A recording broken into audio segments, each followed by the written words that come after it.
guys. कह welcome to my mini blog कह Welcome to mini vlog.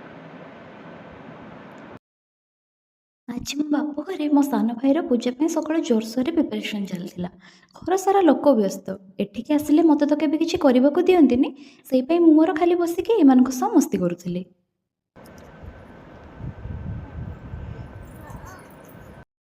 तापरे पूजा बहुत टाइम चलता पूजा सरीगला पर समस्त मिसी पेटे पेटे पखाड़ खाईदेलु सत कह गले घरे किछि पूजा पर पखाड़ टेस्टा टिके बेसी भल लगे। तापरे गलु गाँव में भोग बांटवाक आसिक टे खरा बेले गड़पड़ होलु देन संध्या बेले टे गाँ को बुलवाक बाहरलु मो गाँव यही भ्यू मत बहुत भल लगे।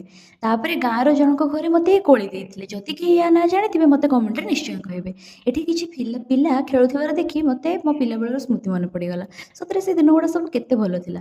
तापरे आमे टिके मिसिकी एठी जामुकोली बिछाउथिलु जामुकोली भल लगे ना सांग माने एठी घरे मु खाली शाशुघर को नवा मिठाई बना चलता देन राति आज थिला सादा सीधा भेज भोजी आज सब मो पसंदर जिनस मो काकी बनई जेहेतु मत काली शाशुघर को फेरबार थिला सेई पे मु लेट न करी जल्दी सोईगली ए किछि दिन मजा मस्ती को मु बहुत मिस करी जेबे भी एठी आसे मु खाली भावे जे गोटे दिन 24 घंटा जगह बेसी हो जाता कि जीवाई जमा इच्छा नथिले भी मन को बुझी बाहरी पड़ली कहीं ना ये तो जीवन। आज मो वीडियो भल लगी लाइक शेयर निहाती करदेबा और एमती वीडियो देखिए मो चैनल को सब्सक्राइब निहाती करेंगे। रही जय जगन्नाथ।